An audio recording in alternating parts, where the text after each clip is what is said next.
दूत चिंतन श्री गुरुदेव दत्त श्री स्वामी समर्थ महाराज की जय। श्री स्वामी समर्थ सर्वांचं माझ्या चॅनलमध्ये खूप खूप स्वागत आहे। स्वामी कृपेने आजचा दिवस आपला खूप छान जाओ ही स्वामी आई चरणी प्रार्थना करून आजच्या आपल्या एका सुंदर अशा व्हिडिओला सुरुवात करूया। तत्पूर्वी तुम्ही जर चॅनलवर नवीन असाल तर प्लीज शेअर सबस्क्राइब करायला विसरू नका, जेणेकरून मी जेव्हा नवीन व्हिडिओ टाकीन ते सर्वात आधी तुमच्यापर्यंत येतील। चला तर मग उशीर न लावता आपण एका सुंदर व्हिडिओला सुरुवात करूया। मकर संक्रांती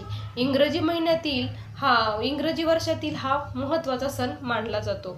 पहिल्यांदा सुरुवातीला येणारा हा सण आहे।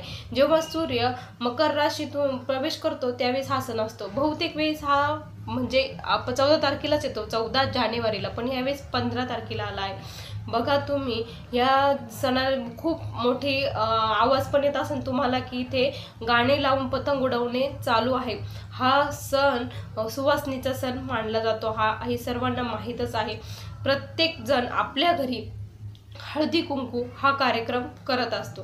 हळदी कुंकू के आपण महिलांना आमंत्रण देतो, त्यांना काहीतरी खायला देतो आणि हळद कुंकू लावून त्यांना आपण काहीतरी भेट देत असतो। हा कार्यक्रम आपण रथसप्तमीपर्यंत करत असतो, हे सर्वांना माहीतच आहे। तर ह्यावेळेस काय करायचं आहे आपल्याला की कोणी जण काय करतं की बाऊल देतं, वाटी देतं, हळदी कुंकवाची डब्बे देतं, असे वेगवेगळे भांडे असे वगैरे काहीतरी देत असतं। पण तुम्ही विचार करा, आपण दिलेल्या म्हणजे जे देतो त्यातून आपल्याला काय म्हणजे त्यांना त्याचा उपयोग होतो का, काहींना त्याचा उपयोग असतो का, ह्याचा आपण विचार केला पाहिजे। आता आपल्याला काय करायचं आहे, आपल्याला आपल्या स्वामी कार्य आणि स्वामी महाराज घराघरांत पोहोचवायचे आणि दुःखित पीडितांना या सेवेमध्ये आणायचं आहे। आपल्याला जे अनुभव आले आहे ते इतरांना पण येऊन ते स्वामी मार्गात जोडले जाणार आहे।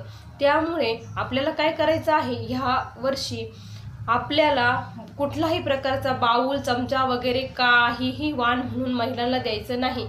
तर बघा आपल्याला काय करायचं आहे, जशी आपलं इच्छा असेल तसं कोणी माळ घ्या, कोणी स्वामी चरित्र घ्या, कोणी दुर्गा सप्तशती घ्या, कोणी मल्हारी सप्तशती घ्या, जे वाटेन जे वासन ते विष्णू सहस्रनाम, ज्याला जसं जमेल, ज्याच्याकडे जसे पैसे असतील, ज्याला जसं जमेल त्याने हे करायचं आहे, हे वाण म्हणून घ्यायचं आहे।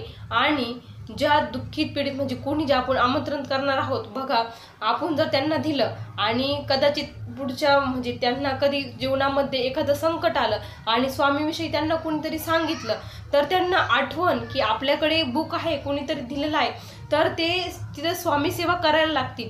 त्यावेळेस जेव्हा स्वामी सेवा करायला लागतील त्यावेळेस काय होईल की तुम्ही दिलेला त्याच्यातून त्यांना जर म्हणजे मार्ग मिळाला आणि त्यांचे जीवन सुखमय झालं तर त्यांचा आत्मा हा सदैव तुम्हाला आशीर्वाद देत राहील। हे पुण्य तुम्हाला कुठे ना कुठे कामं येणार आहे। त्यामुळे ह्या वर्षी आपल्याला वाण म्हणून ह्याच वस्तू द्यायच्या आहे। कृपया हा कार्यक्रम सर्वांनी करावा अशी माझी कळकळून विनंती आहे। घराघरापर्यंत स्वामींना पोचवावं, स्वामीमुळे सर्वांचं जीवन सुखमय हो, सर्वजण सुखी हो ही स्वामी चरणी प्रार्थना करूया आणि संकल्प करू की ह्या वर्षी आम्ही हेच देणार आहे। तुम्हाला जर आवडलं असेल तर प्लीज लाईक, शेअर आणि सबस्क्राईब करा। चला पुन्हा भेटूया अशा एका नवीन सुंदर अशा व्हिडिओ सोबत। तोपर्यंत स्वामी सेवेकरी जोडत राहा, स्वामी सेवा करा। सर्वांना श्री स्वामी समर्थ, जय जय स्वामी समर्थ, श्री गुरुदेव दत्त, श्री स्वामी समर्थ।